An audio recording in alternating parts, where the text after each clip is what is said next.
So Frank, obviously a massive card. The Sevens returning, right? They're back now. With Joe Joyce coming back, how do you want him to perform? How do you expect him to perform? I don't know. We'll see what he's got left. He started off the year was the guy, the heavyweight that nobody wanted to fight. You know, he was the by far probably or considered the most dangerous heavyweight out there. He had a great win over Joe Parker, first man to stop him. Then he had the first fight with Zhang and he got us cut and it got stopped. It was quite a competitive fight. The next fight was an emphatic loss. And then suddenly people are saying he's all washed up. Well, I don't think that is the case, and certainly we'll find out in Birmingham in March. And in the meantime, we got Joe Parker's come through with 2 really good wins, put himself well and truly back in the picture, fighting for the WBO interim title against Zhang.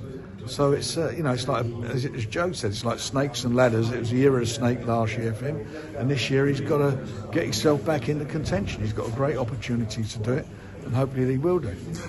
If Joyce gets a dominant win against Cash Ali, do you want to put him against Dubois for that rematch to get Dubois' get back in a sense? Great fight to make. There's great fights. I mean, Joe Parker might want revenge. You know, and Joe Parker's got a tough fight as well against Zhang. So it's quite intriguing. There's some quite exciting fights there.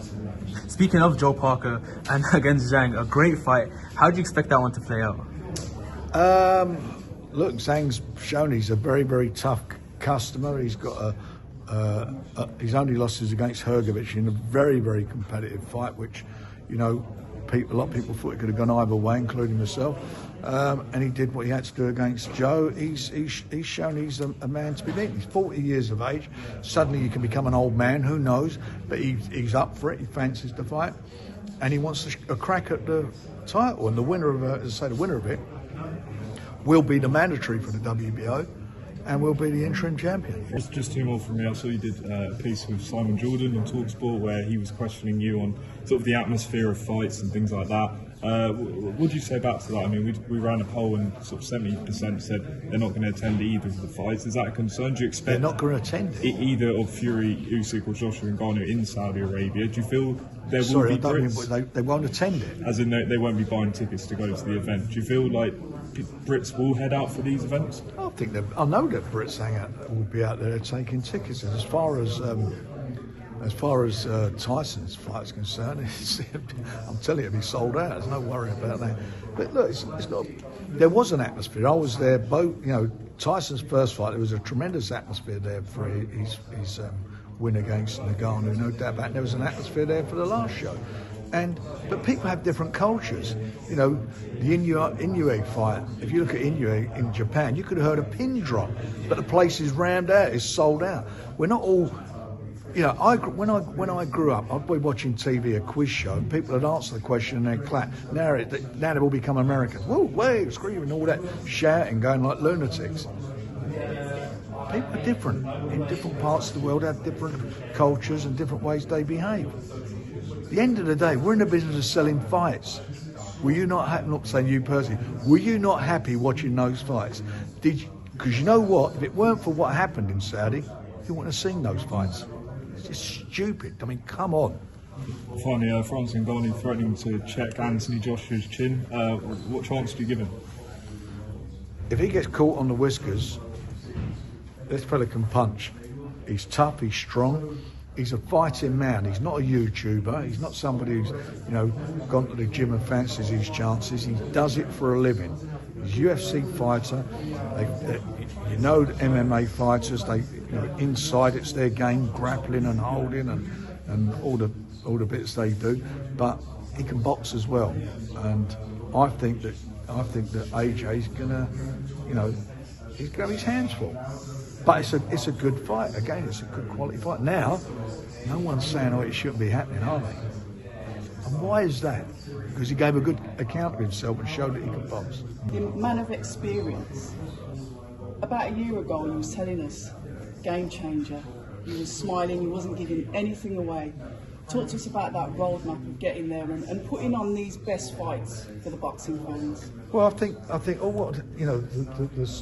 the situation with Tyson when the fight was made with Ngannou, it was, for me, was an event. It was an event that there was going to be a lot of money spent on the promotion of it. I knew it was going to be a decent fight. I expected Tyson to win it easily as the fight went on, and that wasn't the case. And I expected the outcome of that it would lead to bigger and better things. Well, it did lead to bigger and better things, but it turned out to be a much, much better fight than people thought it would be. I knew he would be a competitor, as I was just saying earlier on in this, in the previous questions that we asked, that, a guy who's coming from an MMA or UFC background, who's the undefeated champion, he's not just going to show up. He's a fighting man. He's got a fighting heart. He's going to come out. He can hit. You can't take away the fact the fella's dangerous. You can't take away that he can. Inside he can give you a problem, and you've got to get your tactics right. And you couldn't take away. There was no footage of him in a boxing ring. No one's ever seen him before. And when he came out, he shapes up and boxed. And he switched stances from orthodox to southpaw, done his homework. And I'd wish I'd have signed him up years ago as a fighter. But he's a handful. He's a tough guy, a strong guy. Tyson, I think, had an off night. I don't think Tyson was himself. Tyson won, which champions do, despite the knockdown. But he's a handful for everybody. And again, as I said earlier, who would have ever thought now that AJ's fighting him, and now it's a fight and people saying, do you know what, if he hits AJ on the chin, he may knock him out. Well, that was what I said he may do when he fought Tyson if he clipped him. These are big men, strong, powerful guys, and this heavyweight division over the last 12 months, there have been so many different upsets and comebacks and people being written off. It's been brilliant, and as you say, for a game changer, the fights are happening. We're seeing them happen. I knew it'd be a game changer. I knew the Riyadh season would be something that would leave its mark on boxing, would take boxing to another level through the foresight and the backing of His Excellency. It's been brilliant. We talk about the evolution of boxing, but what I want to do is talk about the evolution of you as a promoter. Somebody that has been promoting for a long time, but you've still managed to stay relevant, evolving with how boxing is evolving, setting those examples as a promoter, from the UK as well. British is best. You all know that. British is best. But you've got to just keep working, you've got to work hard, and I always say, the harder you work, the luckier you get. The fight. Last one, guys. Okay. Yeah, and getting the camera knocked over. The fight that is now being brought into question is obviously Joshua versus Ngannou. A fight that we basically need to give credit, like you said, to Fury, because he was the one that took the fight. I was one of them that thought it was going to be a breeze, thought Tyson Fury was going to literally walk through him. We saw a difficult fight. That difficult fight, Anthony Joshua getting ready to fight Ngannou. What do you think's going through his mind at the moment in preparation for this? Well, I think that the luxury that he has, AJ, is the fact he's seen him in a ring now. He's seen him in a boxing match, so he can look at it and study what he feels are there any chinks in his armour, what's his weaknesses, what his strengths are. We know what his strengths are, we've seen them. What I think's more intriguing is what Ngannou comes out of that fight. Thinking, what should I have done? Can I do better? And can he do better? Can he improve? I don't know. But one thing's for sure, we'll find out on the 8th of March. It's going to be exciting. So if Nathan Heaney wins this, you'll deliver him that fight at Stoke City. Yeah. Does it have to be against a name like a Eubank, or can you take a British title there headlining? I've got to be honest, he's the name. I mean, he's the attraction. He's the guy who sells all the tickets. He sells more tickets than Eubank does, that's for sure. Or anybody for that matter. He brings the whole town out. And for him to get an opportunity to fight for the world title, I genuinely believe that the whole city will turn out for him. We'll make it happen. But he's got to come through, I think, a tough fight. I mean, he's in this position probably that he was in when he fought against Denzel, where he was, most of the bookmakers and people thought, he wasn't going to come through it. But he come through it in style. He beat a guy who was very unlucky not to win a world title.